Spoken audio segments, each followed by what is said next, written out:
kalau usia muda tuh dulu kita suka dikasih taunya nabung dulu gitu kan. Mending nabung aja uangnya. Apalagi kan kalau tadi tuh banyak kan masih fresh grade, masih baru meniti karir. Nah, kira-kira nih kalau anak muda lebih baik menabung dulu atau berinvestasi?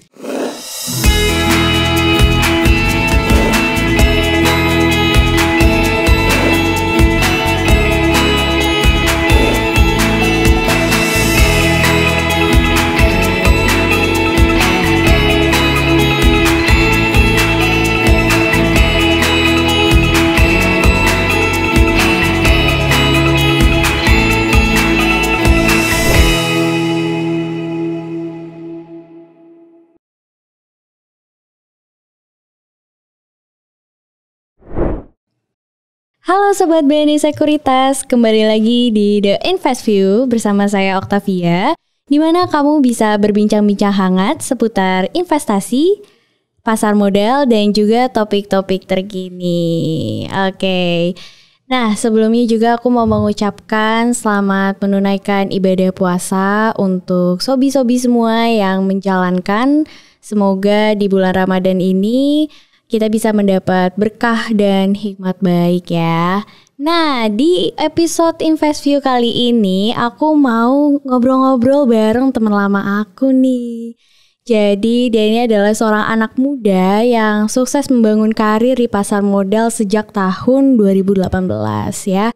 Dan dia juga sudah berlisensi WAPERT, Wakil Agen Penjual Efek Reksadana, dan juga WMI, Wakil Manajer Investasi. Wow, keren banget ya temen aku satu ini nih.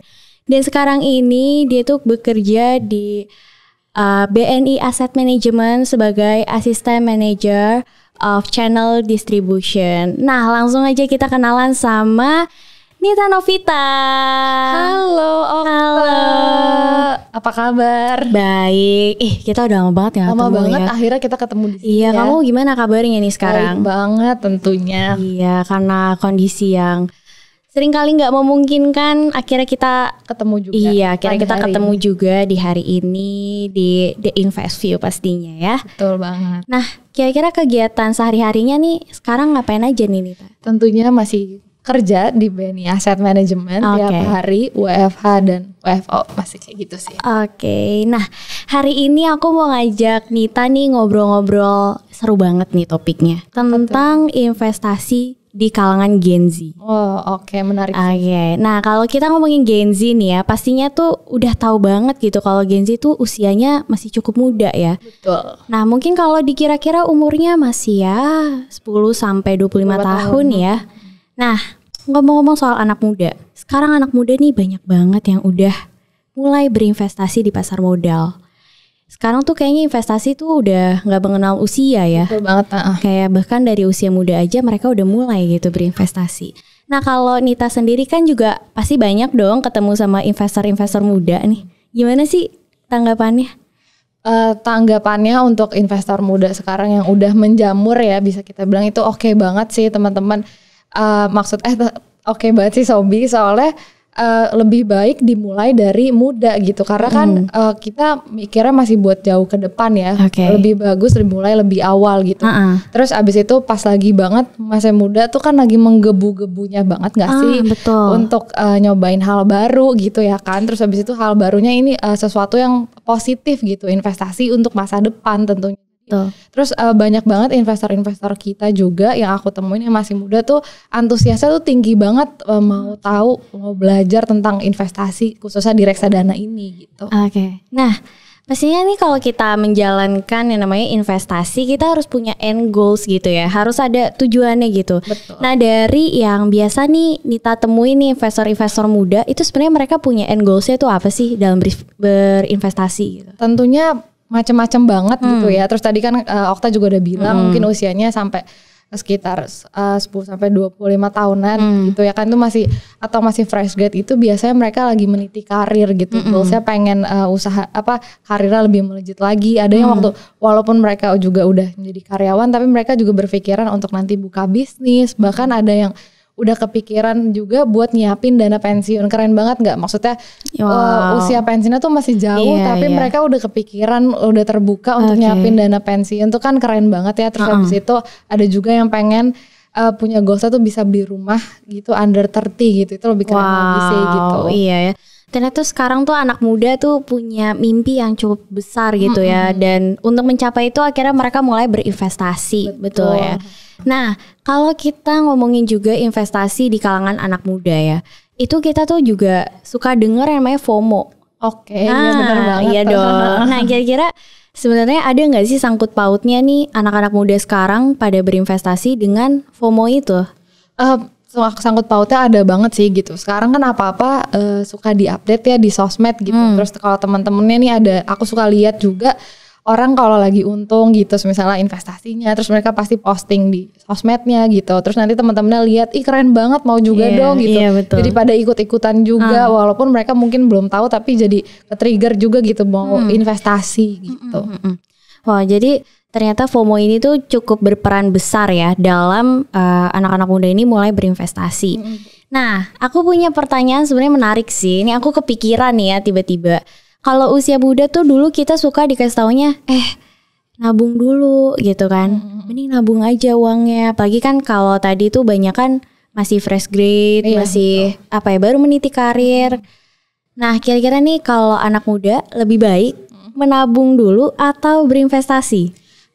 Jawabannya tentunya dua-duanya. Oke banget kalau bisa dilakuin dua-duanya gitu ya gitu. Apalagi kalau investasi juga dimulainya tuh Okta udah sangat terjangkau banget gitu. Mungkin dulu orang mikir yang berinvestasi tuh pasti orang yang duitnya banyak, terus pasti susah caranya segala macam tuh enggak.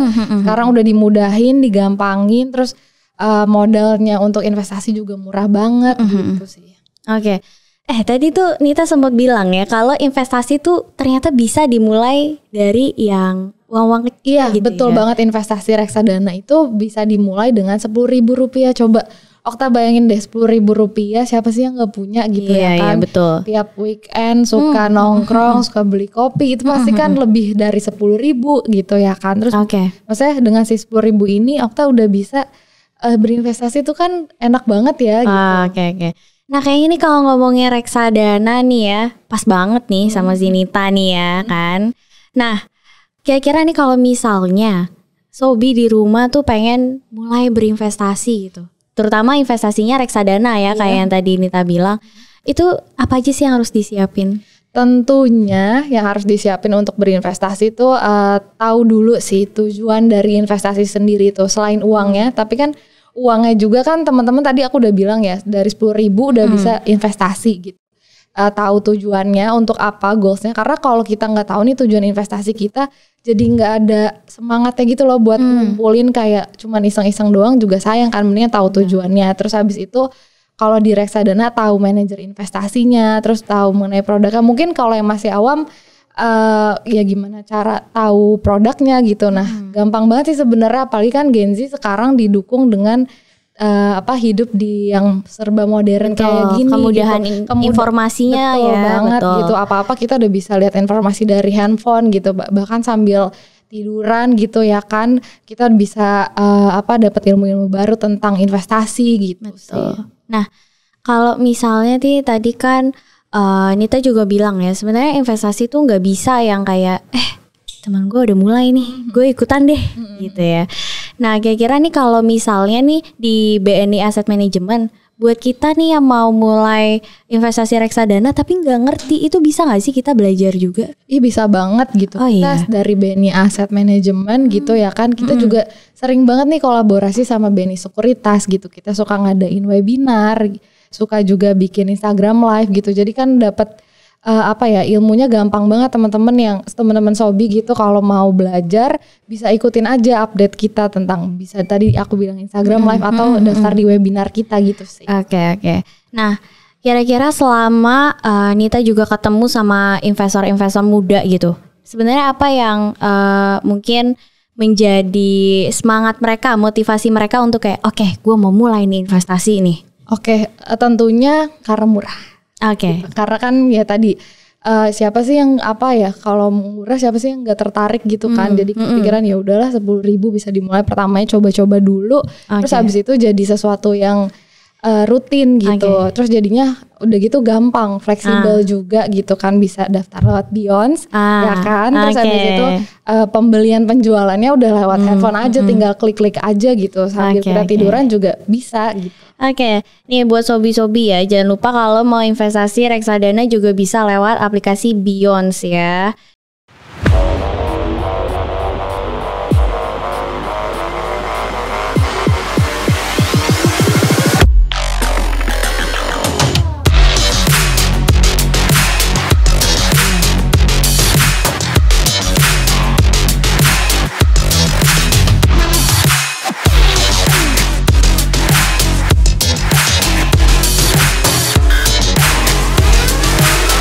Nah, kalau misalnya nih sobi di rumah penasaran kayak ya gue harus siapin ini, siapin itu. Sekarang gimana caranya kita mau pilih nih? Kira-kira produk investasi mana sih yang cocok nih? Terutama reksadana. Rekomendasinya ada nggak nih Nita nih dari BNI Asset Management? Buat para pemula gitu ya kan, yang baru sobi yang mau mulai bisa pilih investasi reksadana BNI AM Dana Liquid gitu. Ini merupakan reksadana pasar uang dengan tingkat resiko yang paling rendah gitu. Jadi cocok banget buat investor pemula gitu. Jadi jangan takut untuk mulai. Terus nanti kalau misalnya udah mulai nih sama reksadana tadi BNI AM Dana Liquid, terus pengen yang lebih high return lagi gitu, teman-teman juga bisa cobain investasi di reksadana BNI AM Index IDX 30 gitu. Jangan lupa dicatat ya sobi ya. Dicobain ya gitu. Dicatat dan dicoba. Jadi nggak cuma angan-angan aja nih mau berinvestasi ya gitu. Nah, kalau dari pengalamannya Nita juga ketemu investor muda gitu ya, investor-investor muda gitu ya. Ada nggak sih yang pernah cerita, sejak aku investasi reksadana aku bisa beli ini loh gitu? Ada sih, maksudnya mereka nih contohnya pengen ganti handphone gitu, terus abis itu dibanding katanya mereka pengen ganti handphone tapi pengen pakai uang sendiri, nggak pengen pakai uang orang tuanya lagi, terus mereka udah mulai berinvestasi, jadi diatur tuh polanya yang tadinya buat nongkrong, buat ngopi atau mungkin buat nonton sama temennya gitu, jadi dialihin untuk investasi. Nah terus dengan mereka rutin investasi akhirnya kecapai deh untuk beli handphone itu gitu. Jadi bahkan sesimpel mau ganti HP aja ya, kita bisa dapat dananya tuh dari berinvestasi ya. Gitu. Berarti ini nggak ada alasan lagi buat kalian menunda-nunda untuk berinvestasi ya. Betul banget. Apalagi tadi Nita juga udah ngomong bisa mulai dari reksadana ya, mulai dari 10.000 aja gitu, dari ya uang kembalian juga bisa betul. Diinvestasiin gitu di reksadana ya. Nah, kalau misalnya Mbak Nita ini kan juga suka nih ketemu kayak Kak tips and trick dong kalau mau investasi di reksadana, boleh dong di spill buat sobi-sobi di rumah. Boleh banget dong gitu. Aku pengen banget justru sobi-sobi tuh semangat buat investasinya gitu. Yang masih nggak tahu, yang masih takut, jangan takut, coba aja dulu gitu ya kan. Pertama sih tentunya pasti uangnya ada gitu, terus kemauannya ada juga. Terus abis itu tahu dulu nih produknya sama investasinya, manajer investasinya harus yang jelas gitu, mau investasi di mana. Terus tadi juga aku bilang harus tahu tujuannya gini. Kalau misalnya dianalogiin, kalau misalnya Okta mau pergi, tapi Okta nggak tahu tujuannya kemana, terus mau pesan ojek online gitu, kalau nggak tahu tujuannya gimana caranya ya kan? Betul. Jadi sama juga kayak investasi gitu, tahu dulu tujuan investasinya apa, biar nanti disesuaikan juga sama produk investasinya sesuai sama tujuan kita tuh apa. Gitu. Terus abis itu investasi itu juga kita sebagai investor tuh harus tahu kita tuh tipe investor yang seperti apa. Betul. Gitu. Soalnya kan ada juga nih tadi produk yang dengan resiko rendah maupun sampai resiko tinggi. Jangan sampai kita itu tipe investor yang konservatif gitu ya kan, yang tipe investor yang risikonya tuh lebih terima yang rendah gitu, tahu-taunya iseng-iseng coba ini risiko tinggi, boleh aja gitu nggak cuma takutnya shock, kaget, trauma, terus nggak mau investasi lagi, jangan sampai gitu sih. Nah kalau misalnya nih Sobi udah tahu nih tujuannya, misalnya mau beli rumah nih, kira-kira dari BNI Asset Management tuh bisa nggak sih kasih rekomendasi gitu? Kayak kamu di sini aja gitu, bisa nggak? Kalau sebenarnya kita nggak boleh ngerekomendasiin sih ya okay, gitu. Okay. Nanti cuman nanti disesuaikan aja gitu sama tadi tujuannya untuk beli rumah. Nanti kan aku bilang kita sesuai nama reksadananya. Kebetulan reksadana kita ada banyak banget. Jadi nanti teman-teman pas udah buka di Beyond, habis itu tinggal pilih aja reksadana yang sesuai. Nanti kan dikasih tahu nih juga yang returnnya berapa, terus resikonya setinggi apa juga gitu dikasih tahu gitu. Nanti bisa disesuaiin sih gitu. Oke, jadi pokoknya ingat tuh ya tips-tipsnya tadi. Pertama harus kenal dulu manajer investasinya tuh seperti apa, track recordnya ya. Yang kedua tentuin tujuannya gitu. Kira-kira apa sih yang pengen banget dicapai? Apakah tujuannya jangka panjang atau jangka pendek gitu ya. Nanti kalau kita udah tahu tujuannya, kita bisa pilih produk yang sesuai gitu ya. Nah ini tuh sebenarnya 3 tips utama yang bisa Sobi coba gitu ya dalam awal-awal berinvestasi gitu. Nah, kita nih dari tadi ngobrol udah lumayan banget, lumayan panjang ya. Apalagi sekarang nih Gen Z kayaknya perlu tahu juga kalau berinvestasi itu juga nggak bisa sembarangan gitu. Banyak hal yang perlu diperhatikan, betul. Dan tadi nih penjelasan yang dikasih sama Nita nih udah cukup lengkap gitu ya, simple dan lengkap, cukup bisa dimengerti, apalagi buat pemula gitu. Nah makanya nih ya, buat Sobi semua juga kalau mau mulai investasi bisa investasi lewat aplikasinya Beyond ya. Iya betul banget. Betul banget. Oke. Nah aku juga nih mau terima kasih nih ya sama Nita udah sempetin waktu buat datang ke sini ngobrol-ngobrol sama aku di The Invest View ya. Semoga apapun yang tadi Nita jelasin buat Sobi-Sobi itu bisa berguna gitu. Siapa tahu abis ini mereka langsung download Beyond, langsung beli. Iya, langsung BNI gitu kan. Betul banget, langsung nih kayak gercep gitu. Habis nonton langsung take action gitu ya. Betul. Nah, aku juga mau terima kasih banget buat Sobi-Sobi yang udah simak perbincangan kita hari ini sampai habis.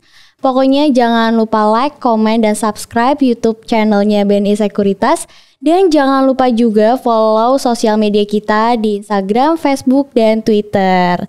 Nah pokoknya buat Sobi semua tetap jaga kesehatan tubuh, tetap jaga kesehatan finansial, tetap berinvestasi dan pastinya investasinya bareng BNI Sekuritas. See you Sobi!